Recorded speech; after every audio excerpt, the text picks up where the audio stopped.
Victory Campaign. In the final months of the Second World War, Canadian forces take part in the epic struggle for the liberation of Western Europe.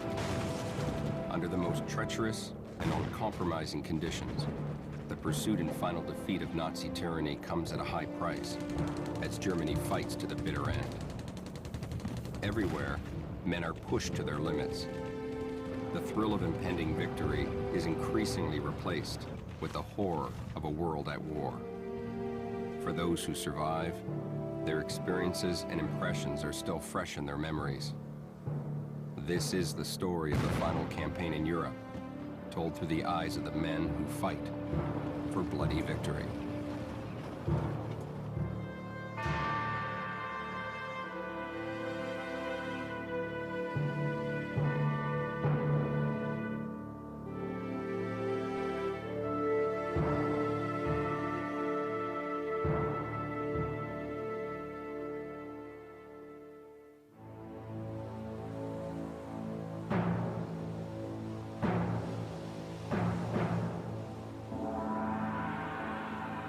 August 19th, 1942.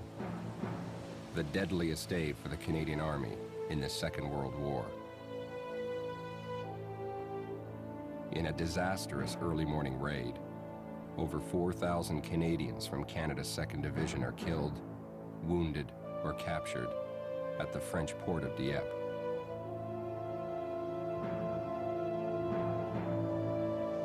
The results leave a legacy of bitterness and sorrow the Canadian soldiers are eager to avenge.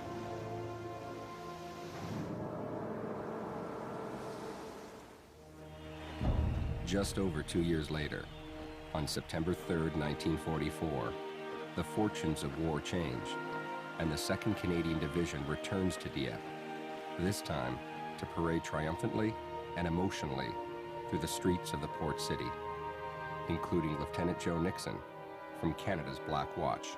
When we took part in the parade, it was a wonderful experience, and we were very proud to be back there and marching through to a city that had, the Black Watch and the 2nd Division had a terrible experience in. People were just so delighted and so thrilled and so excited about the fact that they'd been liberated, and then that it was the 2nd Division that did it. And the reception was just unbelievable.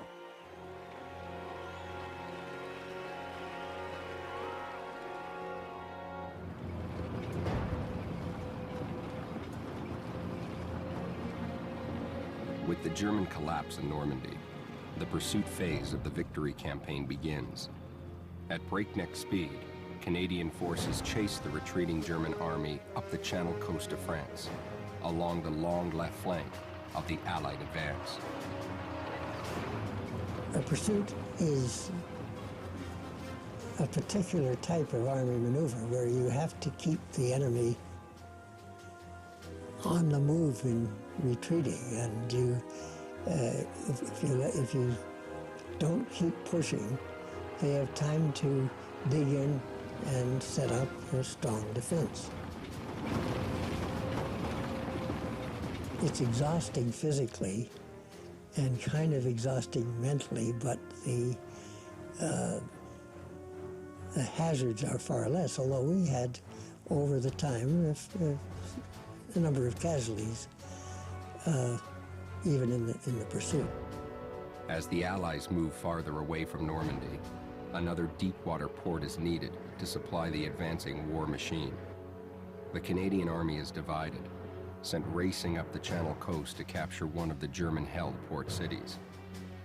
While 4th Division heads towards Belgium, and 2nd Division is en route to Dunkirk, 3rd Division attacks the port of Boulogne-sur-Mer. After 5 days of heavy fighting, the medieval town finally falls, but the Germans destroy the port facilities, rendering it of little use to the Allies. The next attempt came in the Calais area, the most formidable part of Hitler's Atlantic Wall. Expecting the Allied invasion here, Hitler ordered massive defenses to be built in order to control the channel and destroy any seaborne enemy. This time, the attack will come by land and air. Bill Bettridge recalls the moment the bombers attack Cape Grenay. England, I don't know how many miles, 25 miles or so away, are getting an awful beating from these big guns in this area. And so they decided to send 500 bombers over here, 500 bombers. And our 8th Brigade and the Queen's Own Rifles were coming in from this way. When we heard the planes come, we moved up to the fringe of that, and it took them probably a half an hour in multiples of 15 or 20 airplanes. By the time they took off in England, they turned around, they're back home in 10 minutes. The ground was just shaking. So there was craters here at the time. You could put your double garage in. The feeling of relief with all this kind of power helping us, the feeling of all the guys with all these planes and the ground trembling, it's just so good to feel we had so much help. And they blasted this place pretty good. After the bombing, Canadian troops capture the massive bunkers that threaten the English coast. However, before their arrival, the German crews destroy the enormous guns housed in these concrete fortifications. For the first time, Bill Bettridge is able to get a close look at them, something he was unable to do in 1944. I feel pretty fortunate to be among the people, among the soldiers that come up and got this thing out of commission. And it was about a half an hour of steady pounding of big shells. And you wouldn't think anybody could survive. You wouldn't think this thing would even be here, but look at it, it's still here.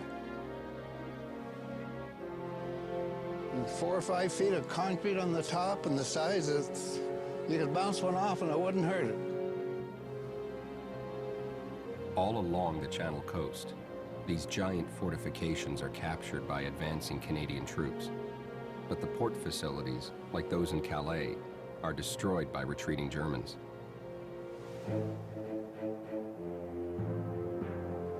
Today, remnants of Hitler's Atlantic Wall can be seen,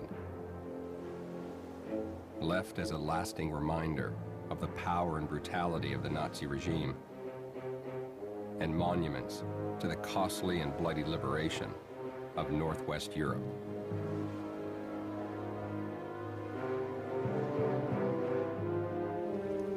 After Calais, the Canadian Army advances towards Dunkirk, the site of the mass evacuation in 1940 prior to the fall of France. Stretched too thin by the time they reach the outskirts, the Canadians are unable to capture the coastal fortress. Instead, 2nd Division is ordered to cordon off Dunkirk and contain the German defenders inside a seaside prison.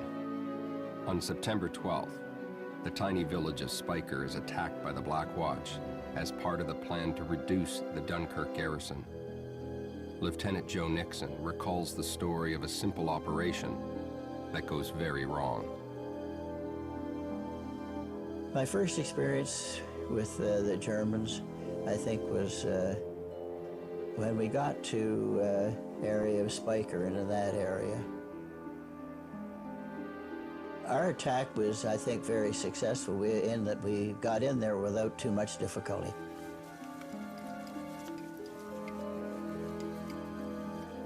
And it was a counterattack that they threw at us. I caught some of our troops by surprise, and they had us with our heads down. We collected the troops that we could get in touch with, and we all moved over to the schoolhouse just next to the church and the cemetery. And there were about 55 of us that got into that schoolhouse. At midnight, the Germans discover the Black Watch, and all hell breaks loose.